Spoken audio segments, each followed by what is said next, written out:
On this segment of the Jane B Show, we are at the home of the award-winning and self-published writer, Renee Daniel Flagler, where she's also a busy wife and mother of 3. So we sat down with her just to see how she makes this entire empire work.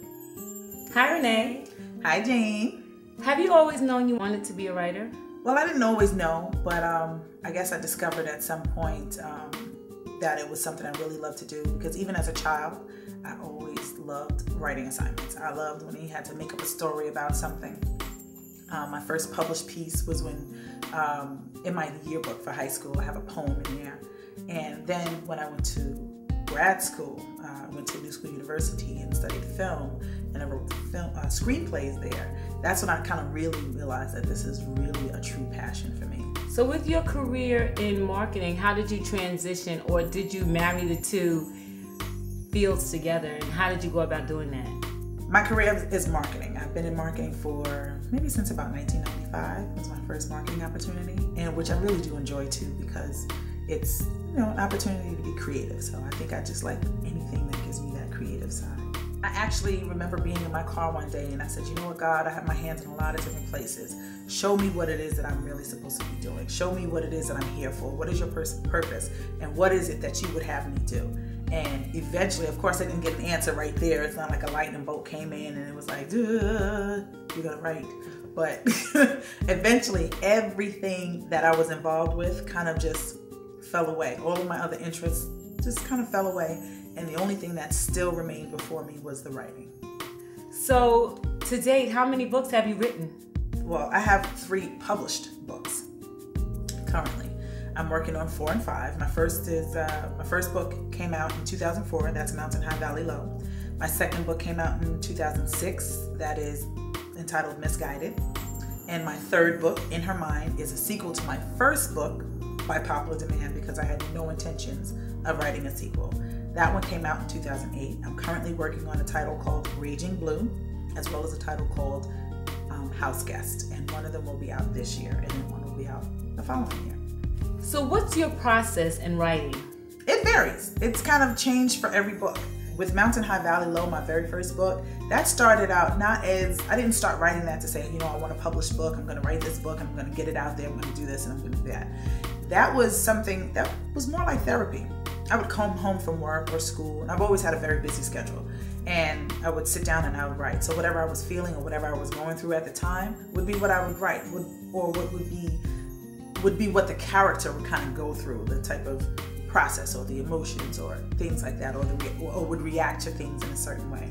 After 2001, 9/11, there was a major layoff, and I kind of saw that as time and opportunity. I mean, I did go back for another job and, you know, got laid off again. It was just a difficult run, but I eventually saw the opportunity of being laid off as, you know, time and space to write and pursue my passion.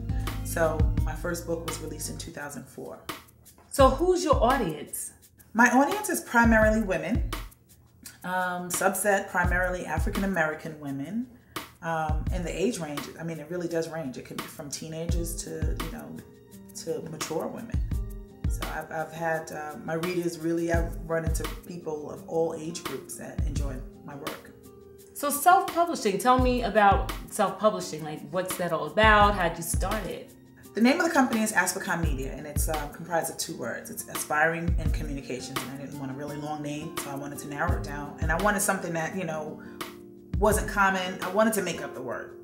So I put together Aspiring and Communication together and came up with Aspicon Media. What would you say to aspiring writers or people who look up to you who would want to do what you're doing now? I would say if you want to write, you do it because you want to write. Writing is not necessary. People assume that all writers have a lot of money or they're real rich. There's only a very small handful of writers who write full-time who are really, you know, vacationing in Fiji and writing, you know, in their little cottages overlooking the water and the cliff. Most writers have full-time jobs, you know, whether it's an author or, you know, whatever it is that you do. So my thing is, if you want to do this, know that this is a path that you want to take. You have to first be passionate about it, and because that passion is going to carry you through. You're going to run into a lot of obstacles, a lot of bumps in the road, and passion is your driving force. What would you say your biggest success is to date? Every single time I receive feedback from a reader, if I go somewhere and someone says, I know you read your books and I really enjoyed it. When they tell me they've read and enjoyed my books, it's like hearing it for the first time still. So I'm still kind of fresh with that. 6 years ago, if they said, oh, I thought the book was great, I'm just like, yes, thank you. Today, if they say, I loved your book, and I'm like, yes, thank you. That really hasn't changed. So that is still a huge accomplishment for me. The fact that I'm in Black Expressions was huge for me. I'm very excited about that. This past year, my newest book that's out, In Her Mind, is in Black Expressions. I've won some awards.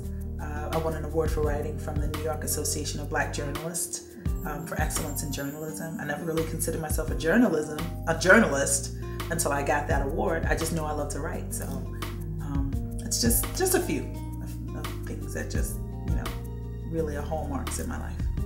Thanks, Renee. It's been a pleasure talking to you. It's been really, really great. Thank you for having me on the Jane B Show. Okay, thank you.